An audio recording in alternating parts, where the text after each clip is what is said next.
ఏపీలో భానుడు భగ్గుమంటున్నాడు. పగటి ఉష్ణోగ్రతలు 40 డిగ్రీలపైనే నమోదవుతున్నాయి. ఇళ్ల నుంచి బయటకు వెళ్లాలంటేనే జనం జంకుతున్నారు. ఎండల వేడి ప్రభావం ఎన్నికల ప్రచారంపై తీవ్రంగా పడుతోంది. ప్రచారానికి వెళ్లేందుకు కార్యకర్తలు వెనకడుగు వేస్తున్నారు. ఉదయం పూట మాత్రమే ప్రచారానికి వెళుతున్న నేతలు సాయంత్రం సభలు సమావేశాలు నిర్వహిస్తున్నారు.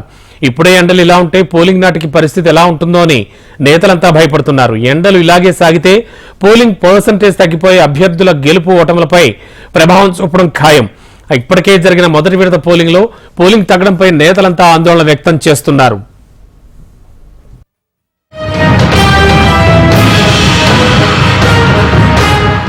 దేశవ్యాప్తంగా ఎండలు దంచుకొడుతున్నాయి. పలు రాష్ట్రాల్లో హీట్ వేవ్స్ సైతం కొనసాగుతుండటంతో లోక్సభ ఎన్నికలపై భారీగా ఎఫెక్ట్ పడుతోంది. ఈ నెల 19న జరిగిన ఫస్ట్ ఫేజ్ ఎన్నికల్లో ఎండల కారణంగా ఓటింగ్ శాతం గణనీయంగా తగ్గిపోయింది.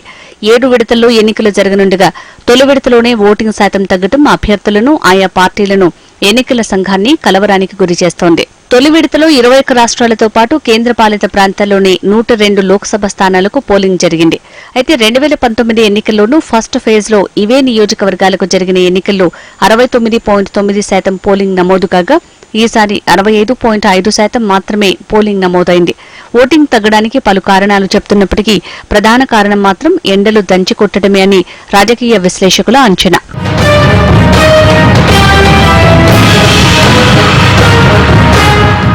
బీహార్లోని నవదా, గయా లోక్సభ నియోజకవర్గాలకు ఈ నెల 19వ తేదీన పోలింగ్ జరగగా ఆ రోజు టెంపరేచర్లు 40 డిగ్రీలు దాటిపోయాయి.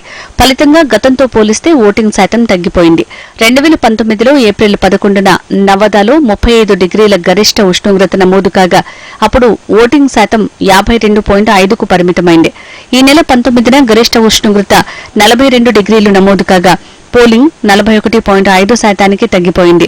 అలాగే గయా సెగ్మెంట్లో 2019 ఎన్నికలప్పుడు 35 డిగ్రీల టెంపరేచర్ ఉండగా ఓటింగ్ 56% నమోదైంది.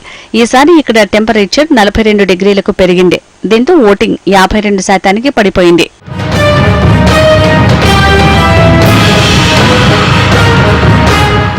ఆంధ్రప్రదేశ్ సార్వత్రిక ఎన్నికల సమరంలో అభ్యర్థులకు ఒకవైపు ప్రత్యర్థులు రెబల్స్ తో రాజకీయ సెగ తగులుతోంటే మరోవైపు ఎండల వేడికి ప్రచారం చేయలేక నాయకులు కార్యకర్తలు తల్లడిల్లుతున్నారు.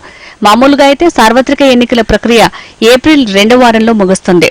2014-2019లో కూడా ఎన్నికల ప్రక్రియ ఏప్రిల్ 2వ వారంలోనే ముగిసింది. అప్పట్లో నేతలు ప్రచారం ఇబ్బంది లేకుండా చేసుకునేవారు. మరీ ఇబ్బందిగా ఉంటే లంచ్ టైంలో కొంతసేపు వాయిదా వేసుకునేవారు. ప్రస్తుత టెంపరేచర్తో పోలిస్తే గత ఎన్నికల్లో ఎండల వేడి పెద్దగా ఎఫెక్ట్ చూపలేదు. ప్రస్తుత ఎన్నికల ప్రచారంతో పాటు నేతల తీరు పూర్తిగా మారిపోయింది. 7 దశల్లో జరుగుతున్న ఎన్నికల పోలింగ్ నాయకులు, పార్టీలు, ఎన్నికల సంఘానికి సూర్య భగవానుడు అగ్ని పరీక్ష పెట్టాడు. తెలుగు రాష్ట్రాల్లో ఎన్నికల ప్రచారం ఇప్పటికే ప్రారంభమైంది. మే 13న పోలింగ్ జరగనుండటంతో అప్పటి వరకు ప్రచారం ఎలా నిర్వహించాలన్న దానిపైనే నేతలు మల్లగుల్లాలు పడుతున్నారు.